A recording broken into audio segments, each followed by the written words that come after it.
What that? I am still under oath. Thanks, Chair. What is the exhibit number of the video that you've just shown us?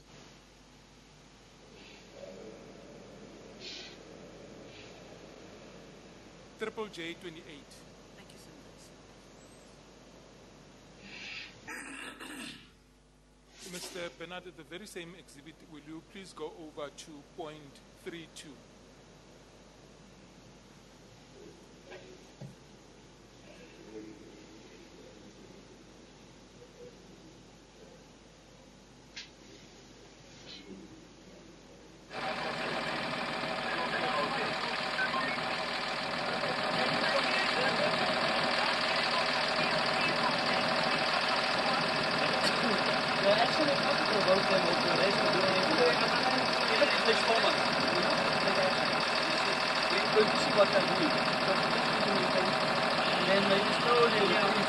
Stop.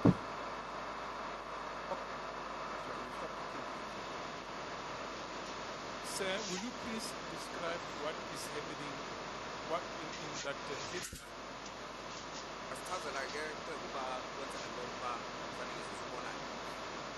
Yeah, she's Dad. Yes, he is sprinkling the muti. Who is sprinkling the muti? Kupakania Dad, she's a gumti uka paula kum gala gesa upo sisigwe sikubu. Marikana is sprinkling the muti, which is cooked from the basin with that cut coke container. Will you please? That's right. He's the gentleman in the middle of the screen in the green jacket. Ulo simbona upha embindini wala photo lo ngibe ibhaje green andit. Yes. Uyubhakani? Yes. Will you please proceed and play the video?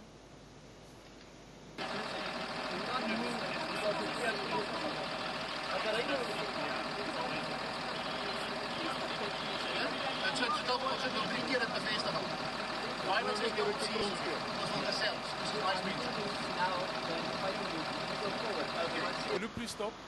46 seconds. Sir, the video depicts a gentleman who appears to be wielding a panga. Did you see that?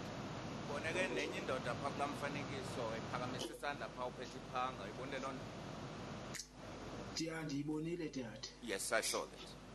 Why is he conducting himself in that fashion?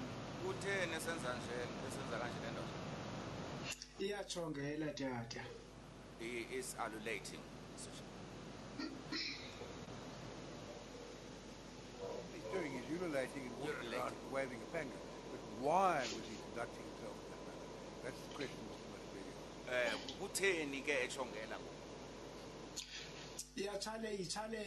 challenge amapolisa akwazayo uba kulungele umlo i-challenge umlo.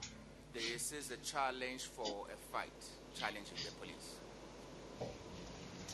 Now, sir, why did Marikana sprinkle the strikers with muti at that stage?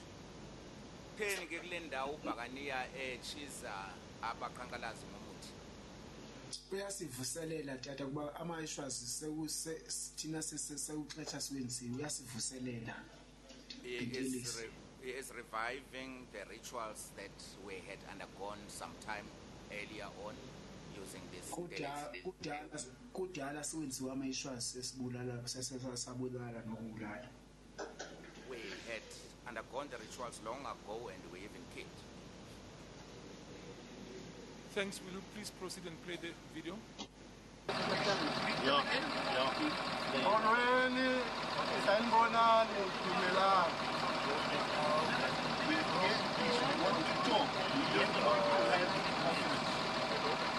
Ninakhona lapha ngalokuthula ninafuna lokukhuluma nanina.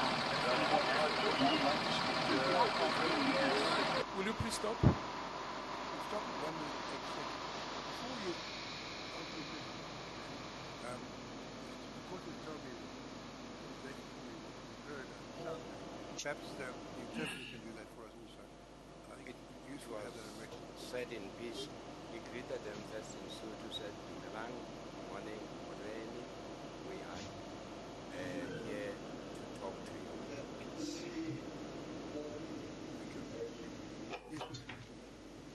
Sir, will you please proceed and tell us what is depicted in the slide? Uqhubekele uqala kwenzeka ntoni phaya? umlungisa ibhanti unebhanti alifakileyo apha engalweni elaa ndawo lifakwa enkonyanini le ndawo ilinkonyana libhanti eliyalungiswayo. There's a belt that is fixing there. It's a belt that is being tightened along the cuff of the arm, the upper arm. elaa bhanti lifakwe libhanti linomthi othungelwe phaa phakathi kulo. Inside this belt, there is some muti which is sewn in there. Yes. Whose belt was being fixed? Leli kabani ibhande elilungiswa phaya? Lomfana yenyanga. That is the belt belonging to the Inyanga son. The name of the Nyanga son, do you know it? Ngubani ke lo mfana wenyanga ubizwa ngoba ubani lo? Ithi uBhakaniya tata. We called him Bakanier. Are you in a position to give us the names of the person who was assisting Bakania by fixing the belt? Ulungisa ibhanti leli kaBakanier ngubani igama lakhe xa ulikhumbula? Hayi andilikhumbuli tata igama lakhe la ndiyambona. I don't remember the name of the person. But do you... It wasn't clear what he's saying there. Andivanga kakuhle mfoka about ubani. Andilikhumbula igama lalona amlungisayo tata kodwa ulapha ukuthi group amakarabi lapha ukuthi. I don't remember the name of the person who was fixing the belt, Chairperson. Safe to say he was one of the members of the Makarapa group. Thanks, Chair. We are done with the videos.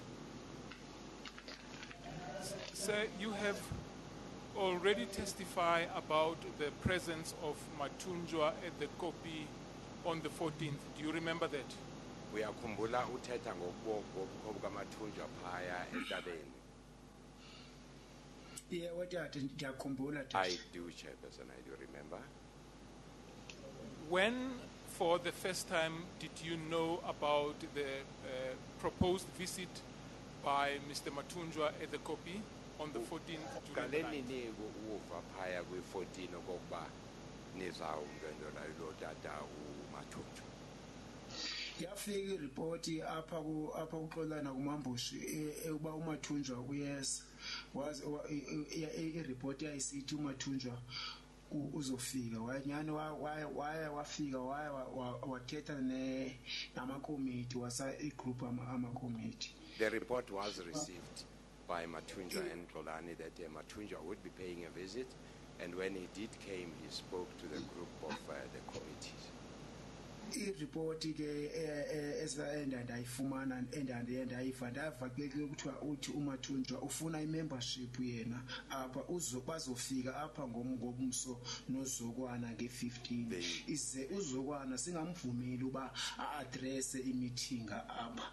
The report I received was that Mathunjwa was interested in membership there, that he would come the following day together with Mrs. Zokwana, and that we should not allow Zokwana to address us there. To kill Nam.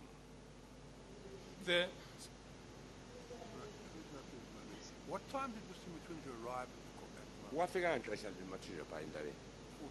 14. Wafika ebusuku ngenxa bayixila ndingaphathanga watshi ke mna. He arrived in the night. I did not have a watch with me, Chairperson. And Van? It was quite late. Do you know who received the report, or to whom was the proposed report of the visit by Mr. Mathunjwa related to? Ngubani owafunyana ireport ikanene owanixelela ngale report yokuba uzawuza phaya uMathunjwa ngubani owayiveza kuni? Nguxolani tata. It was Xolani. How did Xolani receive that report? Iyafika kanjani ke lo ngxelo kuXolani? uxolani kungenxa yoba nguye umuntu oyenefoni oyiphatha ifoni ngelaa xesha abanye thina singaphathi ifoni kodwa ifoni yayikuba khona apha uxola ndatsho ndayibona apha uxolani uba unayo ifoni njengoba thina singavumelekanga uba siphathe ifoni. We were not allowed to carry any phones, Chairperson. Olani is the only person who had a cell phone. I saw him with a cell phone. Why were the strikers not allowed to carry cell phones with them? Yintoni le bango okuba ningavunyelwa ukuba niphathe iiphones nina njengabakhankalazi phandle? Iifoni zazingafunwa entabeni ngenxa yoba i-instruction enyanga ithe masingayiphathi ifoni. The instructions came from the Inyanga that we should not carry any phones on the mountain. Kuba neefoni zidlulisa imessage. Because phones also transmit messages. After the message was relayed by Xolani, what happened? Was there any discussion amongst the Makarapas at the mountain? Aseyivezile ke le ngxelo uXolani kwabakho uthethathethwano phakathi kwenu njengabakhankalazi entabeni. Ya kwathetha that uba uzokwana akazovunyelwa xa ethetha uzokwana sombulala ngomso. Yes, it was said that we are not going to allow Zokwane to talk on the mountain, we would kill him. Sir, what I would like to know is that after Xolani received the message of the proposed visit by Mr. Matunjwa, was there a discussion amongst the Makarapas relating to the proposed visit by Mr. Matunjwa? O Makarapa naye nadibana kwabakho indibano nathethe ngokuza kuka Matunjwa phaya. Yeah, sadibana thathe yasiyigroupa. Yes, a group of us.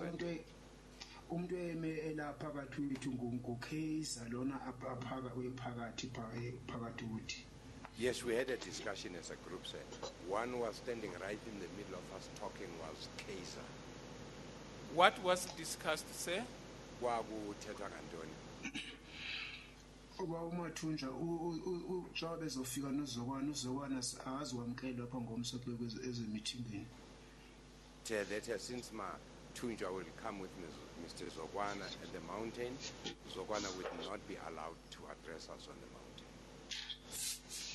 Sir, I'm still dealing with the issue of the proposed visit by Mr. Mathunjwa. You said there was a discussion amongst the strikers, so the Makarapas. I would like to know what was the attitude of the Makarapas regarding the proposed visit by Mr. Mathunjwa at the Kopi on the 14th in the evening.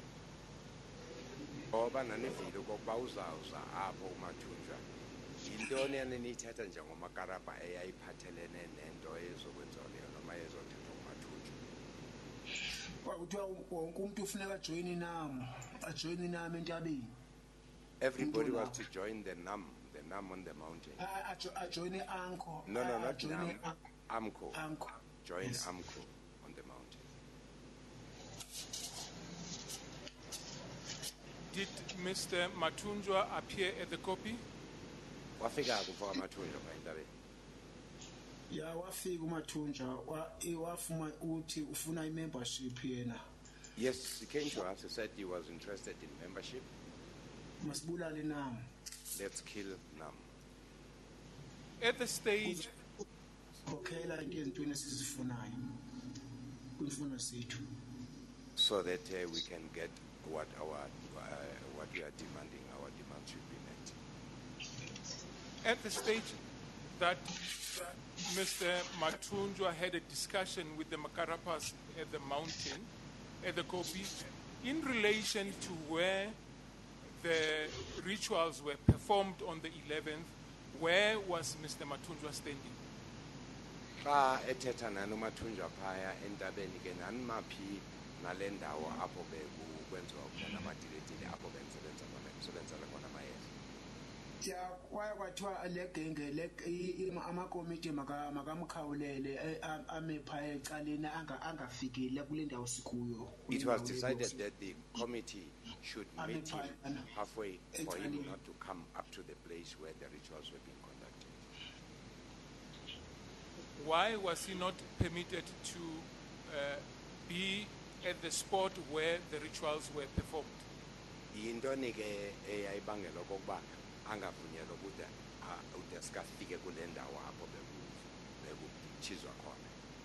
kungenxa uba yena uMathunjwa wengasifakanga ishwazi enganalungelo ukudibana nathi wacelela abantu ecaleni. He had to meet them on the side, Mr. Chairperson, because Mr. Mathunjwa himself had not undergone the rituals, so he had no right to come up to that place. How did Mr. Mathunjwa know that he is permitted to go to the copy and meet the Makarapas? Wayazi kanjani ke yena uMathunjwa into yokuba uzakwamkeleka xa esiza phaa entabeni ayodibana noMakarapa? Kwesazi uba umuntu ophayana i-membership izoba yakhe balo i-anko umuntu wakhe uzokhokhela. Because the AMCU person who was coming to lead there was a member of his organization, so he knew that he would get the support. So the question that I'm asking is that you testified that the committee met and agreed that Mathunjwa could come to the copy, but not to the specific point where the rituals were performed. Do you remember that?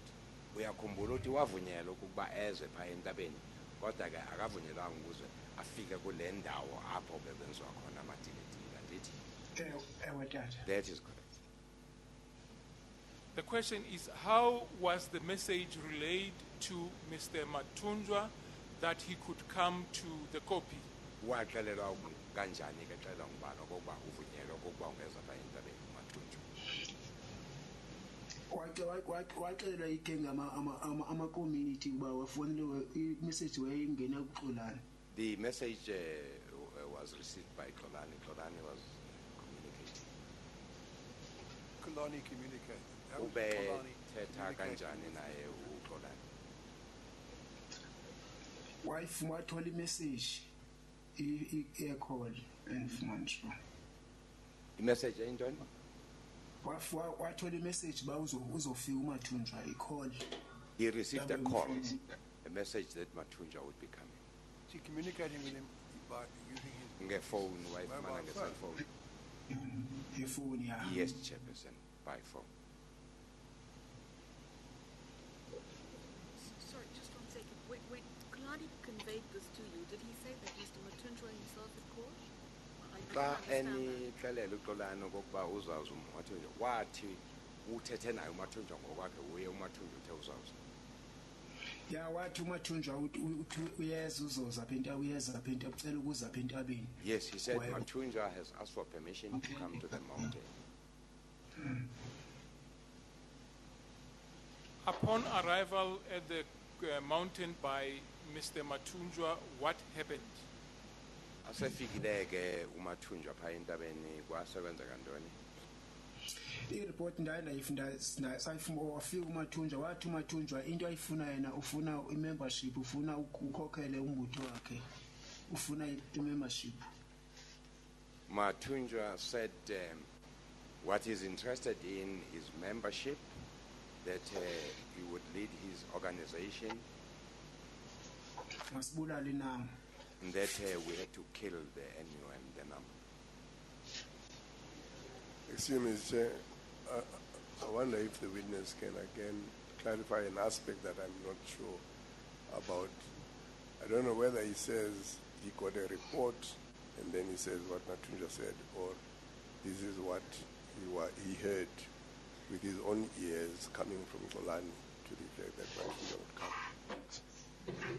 Ubuza loo nto umfo kasebenza okokuba akakuva kuhle kakhulu. Yinto eyayithethwa nguMathunjwa leyo kanene ireport eyavela kuXolani ukuba uMathunjwa uthi. Ya jonga nami ndiyikomiti entabeni wethetha noXolani ndaye ndasondela la ndisuka ndasondela phaa ndasambeva ke kuyathethwa phaa ulutsha bekhoka secala bucala kuthi. Chairperson, I was a member of the committee. I also went nearer and I could overhear what was being said there. Listen. Uthetha uMathunjwa. Mathunjwa was talking.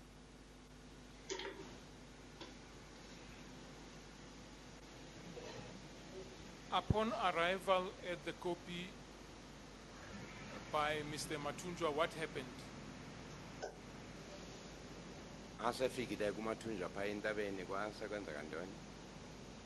Sasalala entabeni wabe yena wabe sehamba ke yena. We slept on the mountain and he left.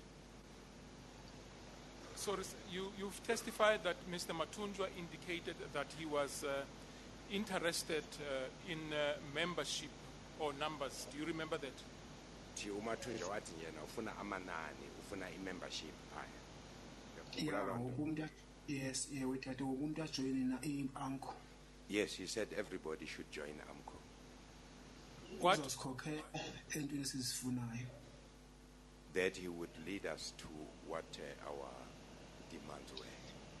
Uzokwana singamvumeli uzoza nozokwana kusasa apha nge15 singamvumeli uzokwana address meeting apha.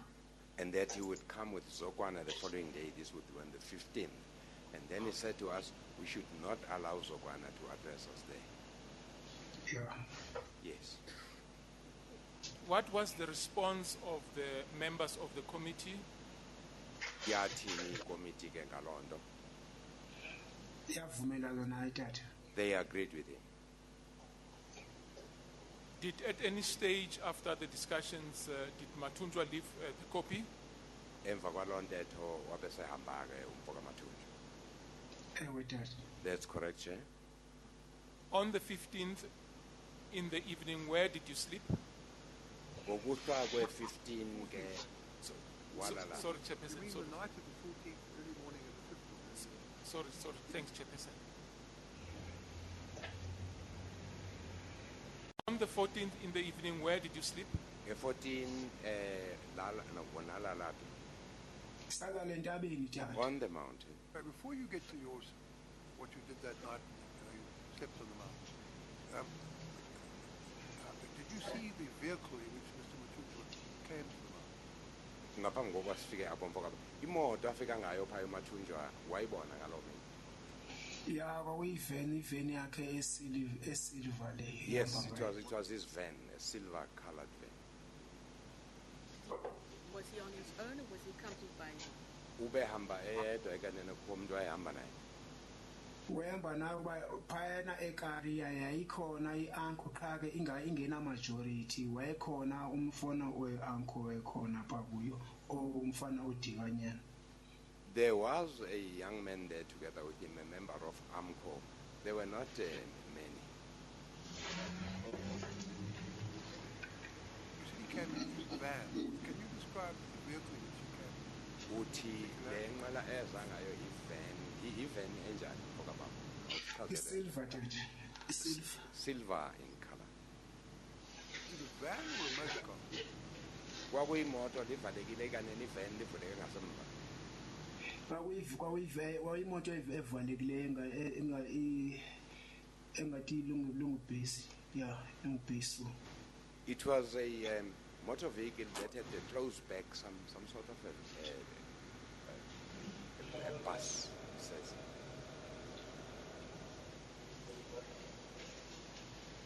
And at the time, how far away from Mr. Matunjwa were you? Ngelo xesha eze phaya nani wawukufuphi kangakanani wena naye uMathunjwa? Hayi ndingakudanga ubosisi ndingakudanga kakhulu kodwa ngowe-meters xa ndibala 15 meter. Not far away, Commissioner. In meters, I would estimate about 15 meters. So you were able to have a good look at him? Wakwazi ukumbona kakuhle. Ndandikwazi ukumva into Yes, ethetha yes. ndimbo. Yes, thank you. Sir, from I could hear and see him. I'm sorry, Chair.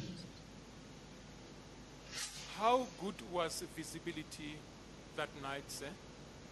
Kwakubonakala kakuhle noma kusebusuku. Ya kwakubonakala ba i-lights ezeza lights esegesi zazenza khanye kulandawo kuyabonakala. Yes, it was clear because there's lighting in that area, the electric lights.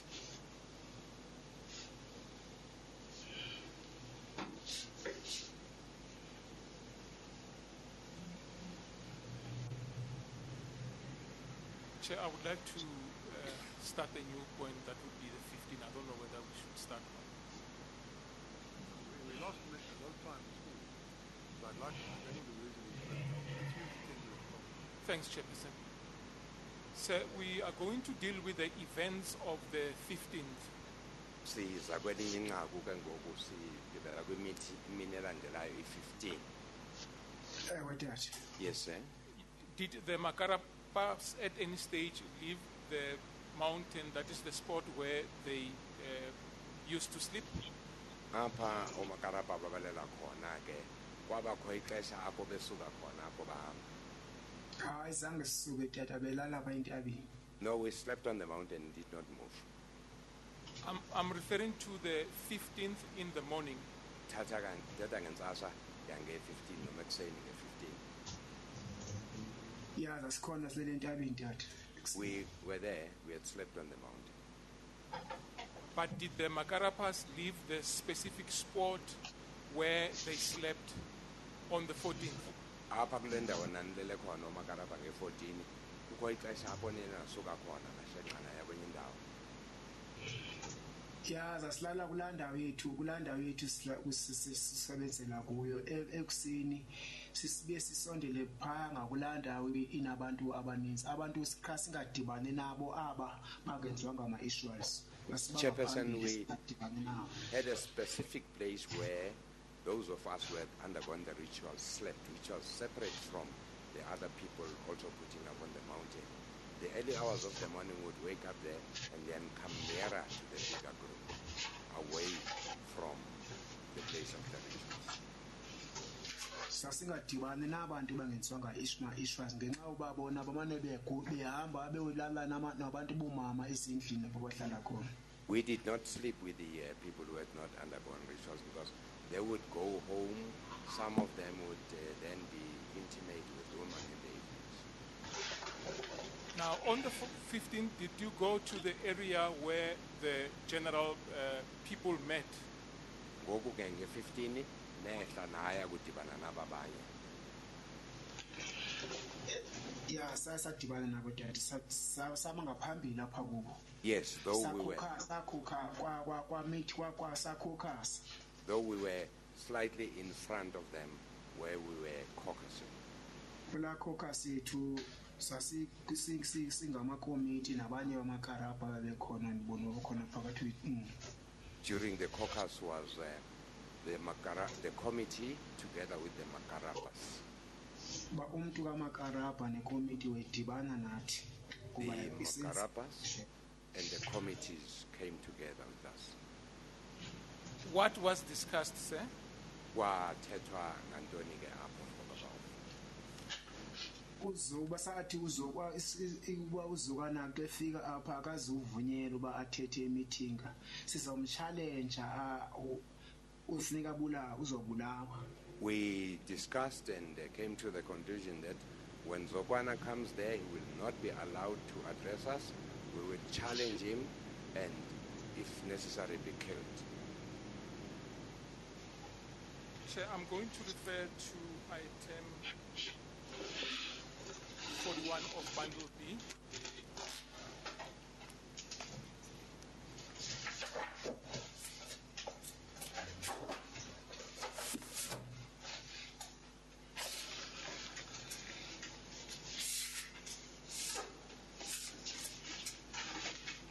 Which version of bundle B you're using, but according to the amended bundle, the amended index of bundle B, item 41 is an extract from the Daily Maverick. Is that what you mean? That's correct, sir. So this will be exhibit quadruple A 25. It's described in the index to the amended index of bundle B as the Daily Maverick Marikana Commission. What happened in the 15 August question mark? London and police videos failed to capture crucial evidence. That's correct, sir.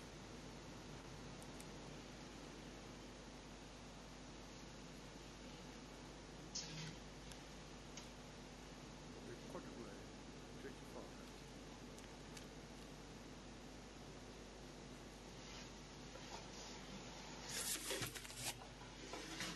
Sir, will you please go to page number 2 of the exhibit?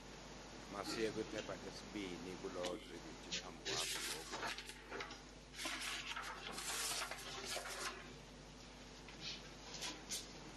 Do you have it with you, sir? Uyithumele baba. Tata. I have it, sir. Are you familiar with what is depicted in that picture? Uyayikhumbula lento ivela kulo mfanekiso? Ndiyayikhumbula tata. I do. Will you tell us what was happening? Bekusenziwa ntoni ke apho? Bekusenziwa ntoni apho? Sasikhokha uba uzukwana xa efika apha sizomtshalentsha sombulala xa efika apha ngowange-15 ngulwa phakathi lo ngukeiza lona aphakathi athetha nathi. The person in the middle, as you can see, that's Kaiser talking to us. This is where we were cussing that we were not going to allow Zokwana to address us the following day. We would kill him. Which I see does not been put up on the screen. I don't know if Mr. Bernard doesn't have it.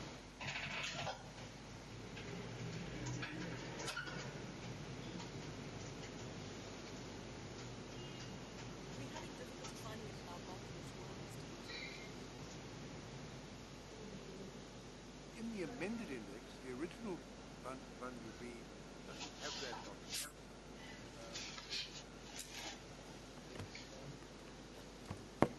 Sinengxaki yokufumana lo mfanekiso athetha ngawo umnikazi uMathibeli no-chairman ka-commissioners phaya badibana loo ngxaki.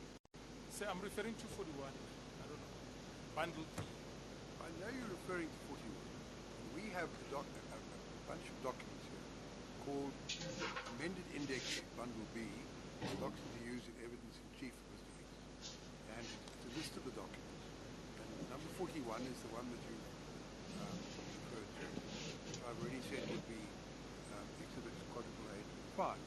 But attached to this amended index are a number of documents, but not the one described as item 41. So we haven't got a copy of the document. It wasn't in the original bundle B that we received. I'll just check that in. So it's difficult. Have you got a copy that you can at least put up on the screen, perhaps during the German arrange for the copies, which basically punched, we can put them in the bundle we've got, which contains number 22, and then 42, 51 through to 58. That's what we've got next to the amended index. So put exhibit quadruple A 25, which is in fact document 41 in the bundle, on the screen. Let's carry on, waste a bit further time. We're doing the adjournment. Please give us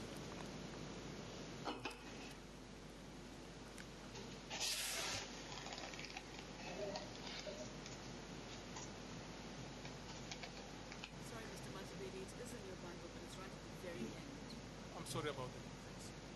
Oh, iyavela ngokodwa ke the index in front of the bundle. I don't mind if you've got the document. you can carry on.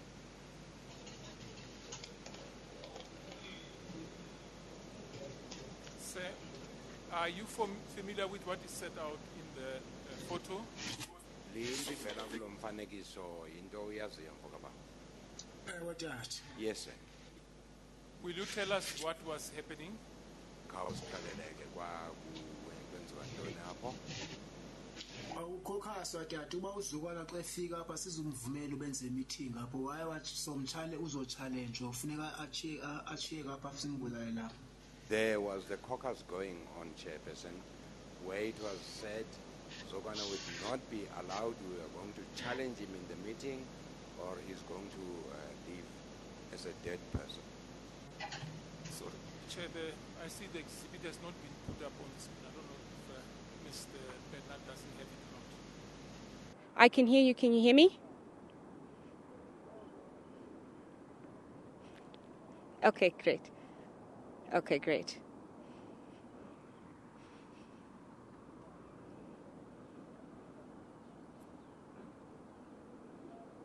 Hi, Natasha. I can hear you.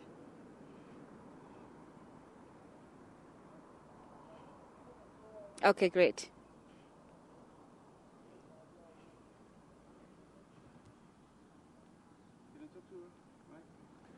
do you want me to say? Do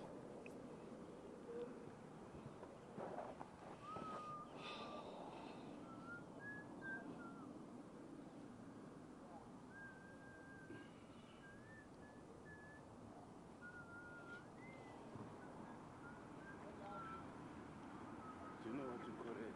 Check the microwave. Otherwise, it's